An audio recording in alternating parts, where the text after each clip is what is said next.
Bon, les gars, faut qu'on parle là. On va vraiment laisser les genoux se battre tout seuls contre Poséidon? Oh, c'est prévu qu'on ne serve à rien pendant cet arc. Regarde, nos armures, elles ont pris la poussière. De toute façon, ils nous ont battus. Ils peuvent bien se débrouiller tout seuls, hein. Bon, tout seul. Mais en mode coop, quand même. Oh, ferme-la et bois, toi. Voici la disposition du mode coopératif, nouveau mode du jeu grâce à l'extension. Déjà, nous allons retirer le tapis de jeu. Nous allons remplacer par justement le temple de Poséidon, qui va faire office d'horloge, regardez. Voilà. Les cartes de Poséidon iront là-dedans. Pour la disposition, on met une carte pilier en face Atlantique Nord, on met la carte pilier Atlantique Nord. Le but du jeu va être de détruire tous les piliers. Par-dessus, on va mettre le général qui correspond, donc sur l'Atlantique Nord, canon. On peut se référer aussi ici, ça veut dire Atlantique Nord. Tac. Et ensuite, on met 11 cartes face cachée. On fait ça partout. La réserve de cartes est ici. Des fois que des cartes nous demandent d'être retirées du terrain, il faudra à chaque fois compléter. Ceci, c'est le pion submersion. On le met en position de départ, là au niveau du sablier. Nous avons toujours les cartes épopée. On peut jouer avec ou sans. Je vous redirai en annexe lesquelles peuvent être jouées ou pas. Donc au début de la partie, on va en retourner une. Le petit sablier va toujours être retiré lorsqu'une flamme va quitter le terrain, mais également lorsque le pion il aura fait un tour entier. Vous voyez les symboles sablier, on va également mettre un sablier sur l'épopée. Pour ceux qui n'ont pas vu la première vidéo, l'épopée, lorsque ici c'est écrit 3 sabliers, au bout de 3 on change d'épopée. Donc on va garder le plateau des flammes, mais il n'a aucun impact sur la durée de la partie. On va dire que c'est plus pour Saga et pour l'épopée. On va également garder la statue d'Odin, donc on peut très bien jouer sans. Nous ne sommes pas obligés de jouer avec l'extension d'Asgard, c'est juste possible pour faire un rajout et plus de choix. Le temps dans le mode coopération va se jouer avec ça. Pour la mise en place, si on joue à 5 joueurs, on le met au niveau 0. Donc on va le mettre sur le trident. Si nous jouons à 4 joueurs, on va le mettre au niveau 1, à 3 joueurs au niveau 2, et si nous jouons à 2 joueurs comme dans l'exemple, on va le mettre directement au niveau 3. Ça va indiquer en fait la montée de l'eau. Athéna, pour rappel, elle est dans ce pilier, et donc une fois que ça sera monté tout en haut, donc au trident, ça fait 8 tours, nous avons plus ou moins perdu la partie. Il y aura une règle spéciale que je vous dirai, nous pouvons potentiellement gagner, mais dans la réalité, en général, on a perdu. Chaque joueur va prendre le petit pion héros qui le désigne. Si on garde l'extension d'Asgard, on va également prendre le plateau. Moi je joue Seyar, je décide de mettre ça. Mon coéquipier, il joue Yoga, il va décider de se mettre ça. On décide. Comme d'habitude, pour la mise en place de départ, on a toujours les héros verts avec une armure. Ça ne change pas.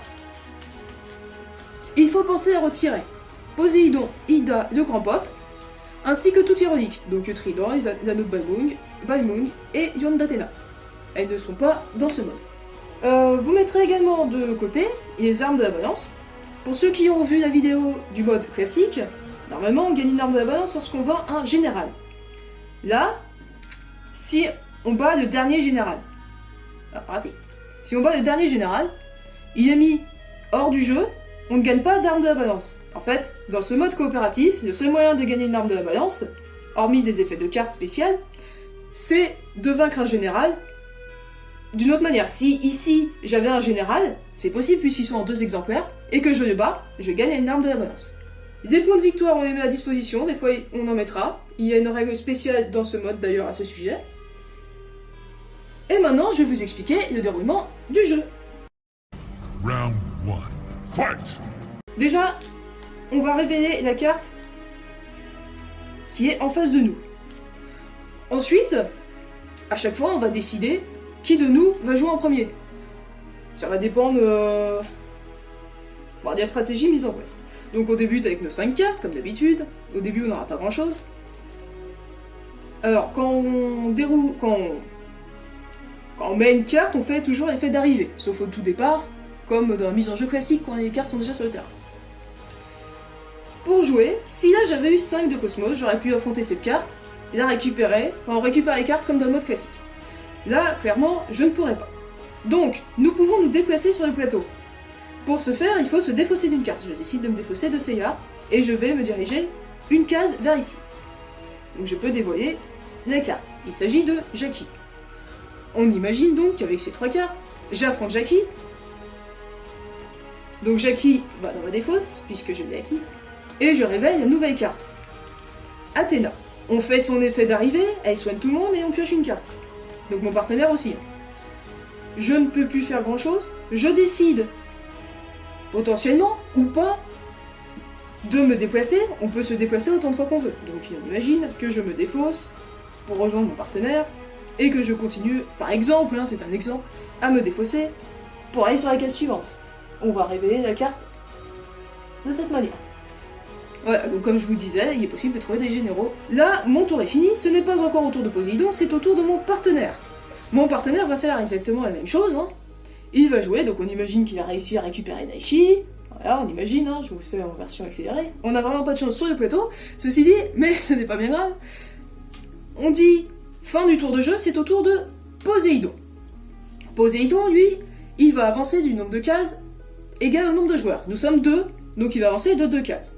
En fait, il va avancer entre. Donc regardez, il fait 1, il récupère la carte.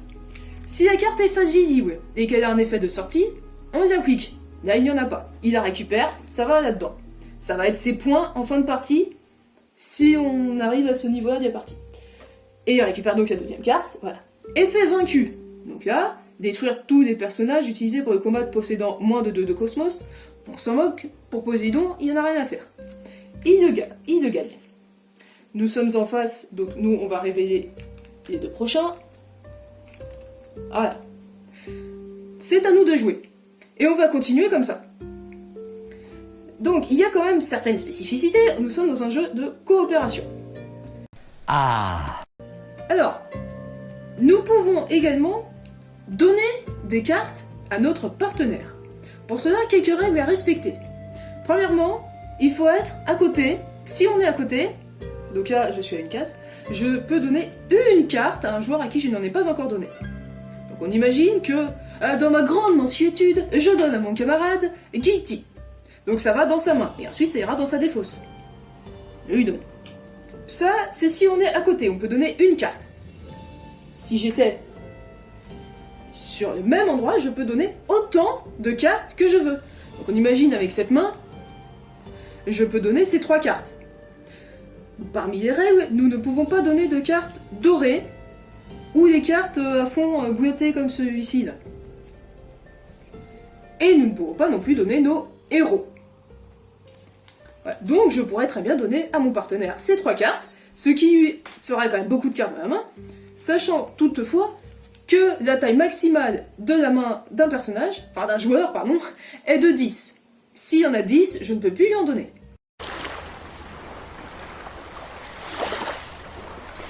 Donc je vais tout donner pour qu'il puisse vaincre Aphrodite, par exemple. Voilà. Moi, il ne me reste plus que ça. On imagine que je me défausse d'un Seyar pour partir plus loin, pour préparer le prochain tour. On imagine, voilà, je m'équipe de mon armure, moi j'ai fini mon tour, c'est au tour de mon coéquipier de jouer. Voilà. Donc Poséidon, à chaque fois il va finir par avancer, quand il arrive ici, ça signifie que l'eau a monté d'un étage. Donc là, on en est à 4. On n'oublie pas de mettre un sablier sur l'épopée. Et maintenant, je vais vous expliquer quand même ce qu'il arrive lorsqu'on arrive tout en bas. Donc on imagine tout ça, soit évidemment il y a une partie qui va être prise par Poséidon, hein. C'est pour ça que des fois les cartes trop fortes, c'est pas grave, c'est Poséidon qui les a. Nous des fois on a des cartes un peu pourries, c'est comme ça que c'est le jeu. Voilà, on imagine, hein. Évidemment normalement les autres tailles vont aussi baisser, hein. Là c'est quand même pour l'exemple des navigants. Je suis face à Canon, si je le bats, donc je le bats. Tu es un misérable qui n'est pas digne de nous affronter. Adieu. Fatality. Il ne va pas dans ma défausse. Là, j'ai vraiment battu, comme un peu dans l'animé. Je l'ai battu, il est vraiment, en fait, dans les règles où il y a écrit dans les abysses. Donc cette carte, elle va dans les abysses. Maintenant, nous pouvons affronter le pilier. Mais nous n'avons pas gagné d'arme de la balance. Alors, de toute façon, chaque pilier a toujours sa spécificité, et chaque marine à l'affrontant gagne plus un point de force. Bon, c'est pas très pratique, mais... Et si on réussit à détruire ce pilier, lui par contre on le récupère, ça nous fait des points de victoire potentiels, et ça nous permet de faire chuter le niveau de l'eau de 1. Et oui, parce que sinon, en cette tour, c'est totalement impossible. Déjà que c'est vraiment... Niveau timing, c'est vraiment tendu, mais du coup, c'est ça qui est quand même très intéressant. Sur le nombre de parties qu'on a fait, franchement, c'est vraiment ric-rac, hein. On a déjà perdu, et à chaque fois qu'on a gagné, c'était vraiment à un tour près. Hein. Parce que, qu'est-ce qui va se passer? Au fur et à mesure, les états vont diminuer, donc là on imagine qu'il reste ça. Bon. Ici, on imagine qu'il reste que lui. Hop. Poséidon, on va dire qu'il était là. Fin de nos tours. Poséidon il avance, il récupère donc une carte. Il continue d'avancer puisque nous sommes 2 joueurs. Ça, il ne les récupère pas. Il n'y a aucun moyen de se débarrasser des généraux, hormis en les battant. Donc même avec des cartes telles que Gigas, défausser une carte du terrain ou ce genre de choses, ce n'est pas légitime. On ne pourrait pas. Poséidon passe dessus, il met un jeton plus un point de victoire. Donc ça nous rapportera plus de points, mais pour chaque jeton plus un point de victoire, le général gagne 1 de force et 1 de cosmos. Donc il va falloir être assez stratégique pour ne pas trop les dévoiler, sinon ça va devenir vite injouable. Autre subtilité, si jamais Poséidon, là il fait 1, il ne se passe rien. 2, il ne se passe rien, Poséidon continue. Si Poséidon ne fait aucune action, il continue jusqu'à en faire une, ou à faire un tour complet. Donc là ça veut dire qu'il continuerait et qu'il prendrait Aphrodite, dans l'exemple. Le point de détail qui n'est pas très clair, c'est que par exemple, si jamais il n'y avait rien,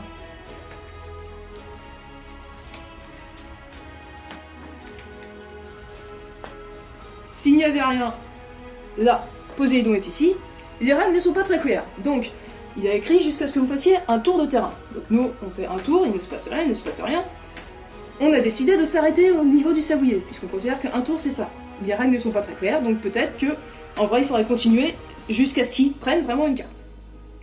À vous de décider. Le jeu étant assez compliqué comme ça, on sait quand même qu'au sablier, ça ira bien.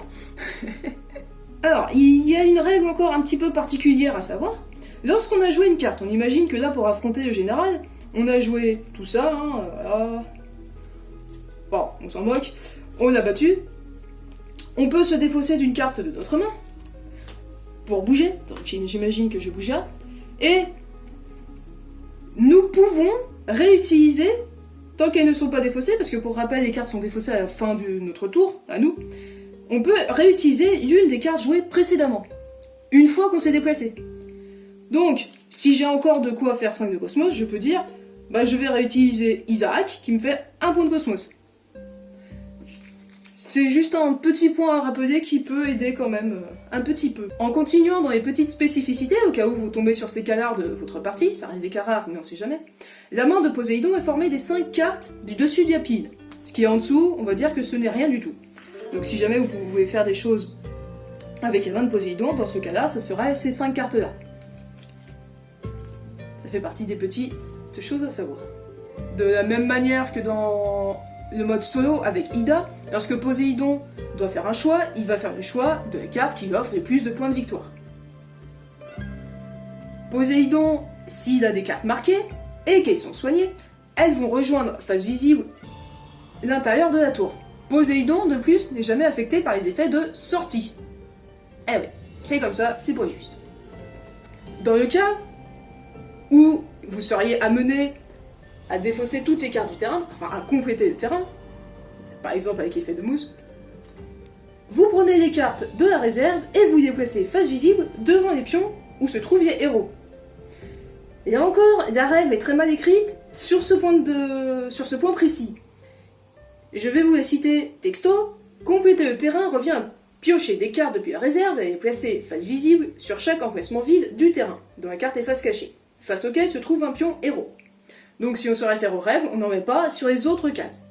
La défausse du terrain, la défausse de Poséidon et les cartes détruites de Poséidon sont réunies en une seule défausse qu'on appelle les abysses. Donc c'est là où rejoignent les généraux. C'est comme les cartes écartées ou détruites à nous, là. Elles ne vaudront aucun point. Néanmoins, lorsqu'elles rejoignent les abysses, on applique quand même son effet de sortie. Alors là, c'était pour les petites subtilités. Maintenant, fin de partie. La fin de partie se termine sous 2 conditions. La première, les 7 piliers sont détruits. On a détruit les 7 piliers.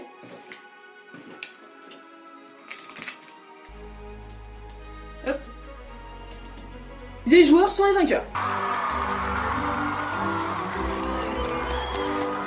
Si jamais l'eau atteint le dernier palier, et ouais, Athéna est noyée, nous avons perdu, mais il reste un ultime espoir. Et oui, nous allons en fait compter les points de victoire de Poséidon, donc on va regarder tout ce qu'il y a dedans et potentiellement ses cartes WC s'il y en a ou marquées. Et nous allons compter également les cartes de chaque joueur, alors de manière séparée, puis on additionne. Je compte mes points, mon partenaire compte ses points, puis on additionne les deux. Si nous avons plus de points de victoire que Poséidon, nous gagnons. Mais Poséidon va gagner des points de victoire pour chaque pilier non détruit. Donc on imagine qu'il restait beaucoup de piliers, qu'il restait quelques cartes visibles sur le terrain, ou même face cachée, voilà, on imagine le terrain fini comme ça. Poséidon va gagner donc 3 fois 5 points de victoire, puisqu'il y a 3 piliers non détruits. Il va également gagner les cartes face visible. Donc là, il va gagner les 2 points de Geki et les 3 points des écailles. C'est comme si un peu on les rajoutait en fait là-dedans.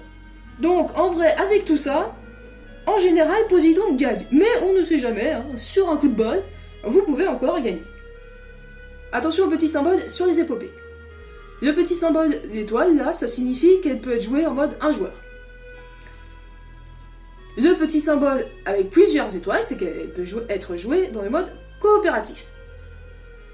Vous avez également, là, vous avez le symbole de Poséidon, enfin c'est le trident, c'est que ça nécessite extension Poséidon. Et vous avez un autre petit symbole, c'est que ça nécessite extension Asgard. Donc si jamais vous voulez piocher et que vous ne jouez pas avec ces modes, vous les retirez. Là vous en avez une toute simple, ça veut dire qu'on peut la jouer n'importe où. Donc si vous jouez en coopératif, il vous faut absolument le petit symbole coopératif. De la même manière que si vous jouez en mode 1 joueur, il vous faut absolument un petit symbole 1 joueur.